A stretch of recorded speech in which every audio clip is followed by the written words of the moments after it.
medieval castles weren't just chilly, they were bone-chillingly cold. Not the kind of cold where grabbing a blanket would do the trick, but the kind where you could see your breath in the air, even indoors. These massive stone fortresses were built to withstand sieges, not to provide cozy accommodations for their inhabitants. Central heating? Forget it. Radiators? Non-existent. And as for warm, fluffy goose-down duvets or thermal sheets, those luxuries were centuries away. So how did people manage? How did they survive the frigid nights in these drafty, unwelcoming strongholds without freezing solid? Today, we're diving into history to uncover how medieval folks coped with the relentless cold. Not in comfort, but by sheer necessity. When we think of medieval castles, images of roaring fires, soft candlelight illuminating grand tapestries, lavish feasts in bustling great halls, and nobles draped in luxurious fur robes often come to mind. But the reality, most castles were harsh and inhospitable during winter nights. Behind those imposing stone walls lay a world of bitter discomfort, where surviving the cold was a challenge in itself. Imagine a world colder than the depths of a winter forest. No insulation, no double-paned windows, just raw stone walls, open chambers, and wind that howled through every crack as if issuing a relentless warning. Sleeping in a medieval castle wasn't the romantic vision of fairy tales.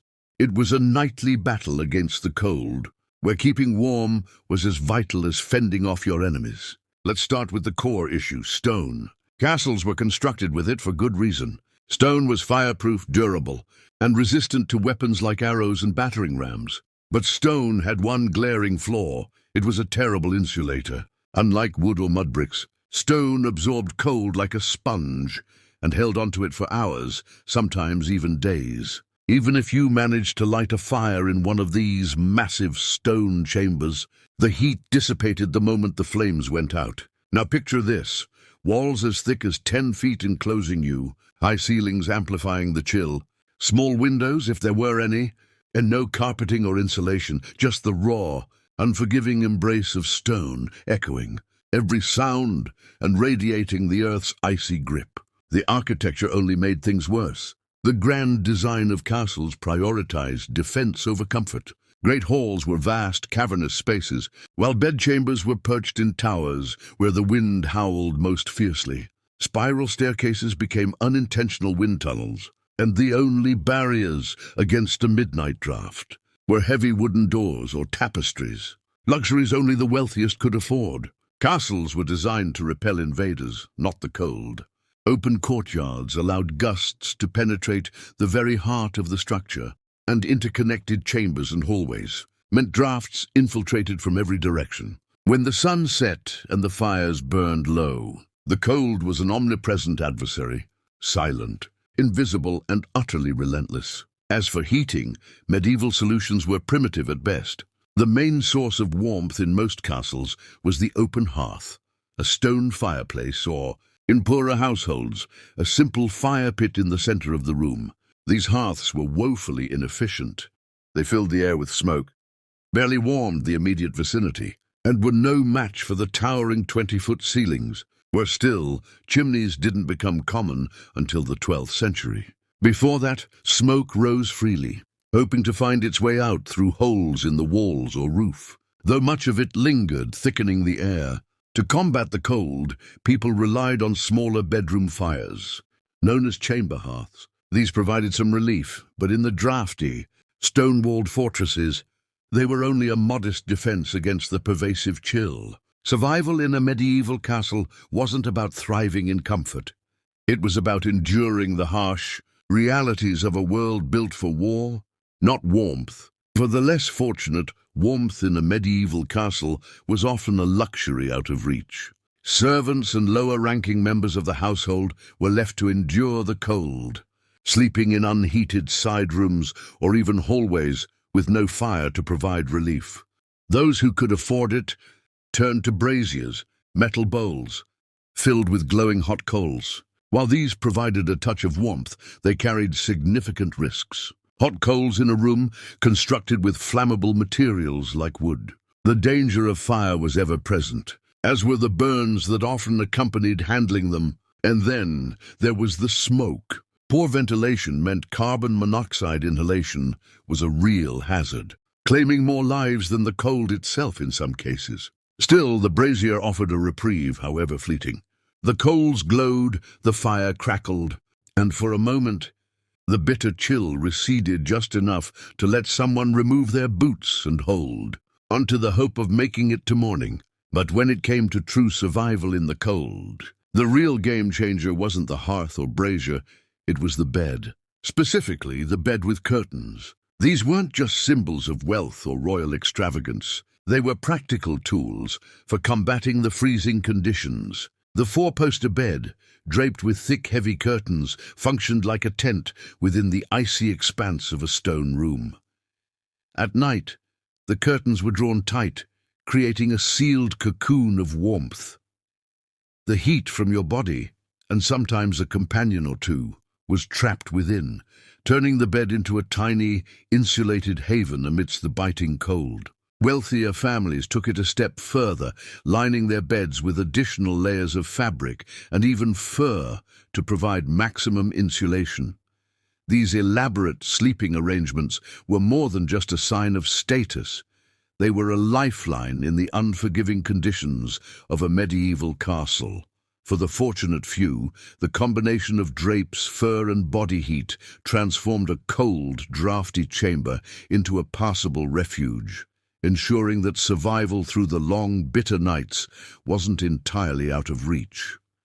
The curtains around these beds were often lined with wool, fur, or even thick felted wool blankets as dense as rugs to provide an extra layer of insulation.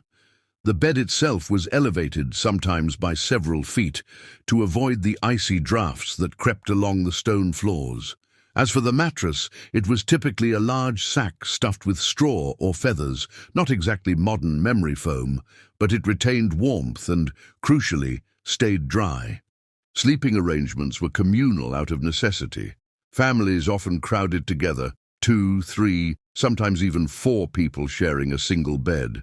Children bundled up with siblings and servants huddled with one another. In these conditions, warmth trumped any sense of personal space. People didn't stretch out luxuriously. They curled up tightly, knees tucked to their chest, arms wrapped close to conserve as much body heat as possible. Comfort was secondary to survival, and once you were in bed, you stayed there until morning unless absolutely necessary. For the nobility, surviving a winter night in a castle wasn't a solo endeavor. Enter the night servants, whose sole responsibility was to ensure their masters didn't freeze. Their work began hours before bedtime. First, they prepared the bedchamber by lighting a fire and tending to the brazier, carrying in hot coals to create a semblance of warmth. They would heat bedstones, flat rocks warmed by fire, and slide them into the mattress to preheat it. Boiling water was poured into metal or ceramic bottles, which acted as makeshift hot water bottles, tucked under blankets to chase away the chill before their masters climbed in. This combination of preparation and ingenuity turned the bed into a temporary refuge from the relentless cold. The efforts of the servants, combined with the heavy curtains and shared body heat, transformed the sleeping experience from sheer endurance to something just barely tolerable.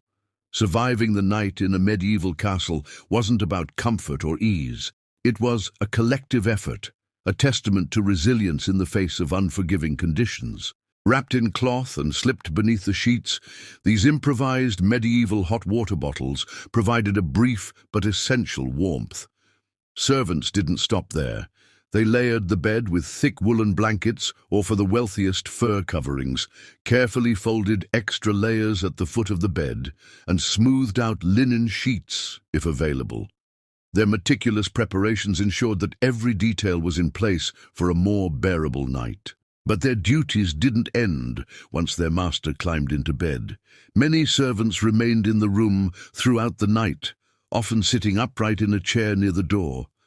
Their job: to tend the brazier, feed logs into the fire, fetch warm water, or add another blanket if their lord or lady stirred. For them, the night was a vigil. ensuring their master's comfort and well-being. The cold was relentless, even for nobles. Chronic coughs, stiff joints, and winter fevers were common afflictions, and the best treatment wasn't medicine. It was a skilled servant armed with a stack of heated stones and a steaming pot of boiled wine. Some noblewomen relied on warming stools, wooden frames lined with iron that held glowing embers, to keep warm during prayers or evening reading. Others wrapped their legs in sheepskin covers or donned fur-lined boots, which remained by their bedside for quick access. Comfort for the privileged was a labor-intensive endeavor, often requiring the efforts of 3 or 4 attendants to maintain a semblance of warmth. Nobles might have enjoyed larger beds, heavier blankets, and personal fires, but the design of their chambers often worked against them. Positioned in the upper floors of towers to display status and grandeur, their rooms were farther from the ground's natural warmth, more exposed to the icy winds, and featured large windows intended to showcase wealth. These windows, however, lacked glass. At best, they had wooden shutters or thin, oiled cloth, both of which offered minimal protection against the elements. Ironically, the servants sleeping below often fared slightly better. While nobles endured drafts and freezing conditions in their lofty towers, the castle's lower quarters retained some of the day's residual warmth. Servants, squires, and kitchen staff often slept near the hearths in kitchens or in basement rooms, where the stone walls offered insulation and the heat from cooking fires lingered into the night. In a castle, survival wasn't about rank. It was about proximity to warmth, whether that came from a blazing fire or the quiet, unseen labor of those who kept it alive. Some individuals found warmth in the unlikeliest of places, curled up beside livestock in castle stables. Whether it was the heat of a cow or the closeness of a cousin, any source of warmth was better than none. In medieval castles, the equation between warmth and status wasn't straightforward. Comfort came from location, not luxury, highlighting an ironic truth. The cold respected no rank. It seeped through stone walls, slipped under doors, and chilled everyone equally, except for those fortunate enough to sleep above a bakery. Now let's turn to the unsung heroes of the castle, the night guards. These watchmen were stationed on ramparts, gatehouses, and towers, standing as the first line of defense. They weren't well-fed soldiers in shining armor. They were often young, poorly clothed, and bundled in mismatched wool. Their mission, to stay awake, keep watch, and survive the night without freezing. Life on the battlements was brutal. With no brazier to warm their hands and no bed to rest their bodies, guards endured the icy winds that slashed across the stone walls. Torches were rare, and the bitter cold made every moment a test of endurance. Their survival strategies were simple yet vital. They moved constantly, stamping their feet, swinging their arms, and huddling together for shared warmth, like birds on a branch. Some chewed on cloves or strong herbs to stay awake, while others whispered prayers with each frosty breath, begging for the sun to rise. Guards occasionally rotated shifts every couple of hours, but often they were stuck in place far longer. A few castles had firepots, metal bowls filled with glowing coals, placed near watch stations, but carrying one up a narrow spiral staircase was a dangerous task. Instead, guards improvised, wrapping heated stones in cloth to tuck under their cloaks, or sipping spiced wine or ale from flasks. The alcohol didn't warm their bodies, but it dulled their senses, offering a fleeting reprieve from the relentless cold. Failure was not an option. If a guard fell asleep at their post, the consequences could be deadly, not just for them, but for the entire castle. Punishment for dereliction of duty was swift and severe. For these watchmen, the cold wasn't merely an inconvenience. It was a relentless adversary, testing their resolve every night. So how did people sleep in medieval castles? The answer is simple. They didn't do it alone, whether it was the warmth of a roaring hearth, the shared body heat of a crowded bed, or the relentless motion of a guard pacing the ramparts. Survival depended on adaptation, ingenuity, and the enduring human will to endure the unforgiving chill. Without freezing to death, the truth is, they barely slept at all.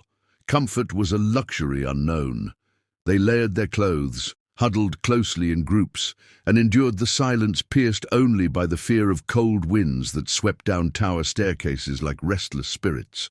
They built smoky fires, carried heated stones, and drew thick curtains that did little more than slow the creeping chill. Their survival depended on servants bringing warmth, animals sharing their body heat, and on each other's presence to keep the cold at bay.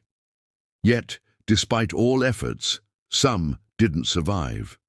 Winter brought frequent deaths, fevers turned deadly, and exposure to the biting cold was often a death sentence in those harsh stone walls. But still, they endured, because that's what humans do. They adapt. They wrap themselves in whatever they could, wool, ash, rituals, traditions, and pass down these survival skills from one generation to the next, night by cold night. So next time you pull a blanket around yourself or turn up the heat, remember, somewhere in history, someone struggled to sleep on cold stone floors, lungs thick with smoke, breath turning to frost.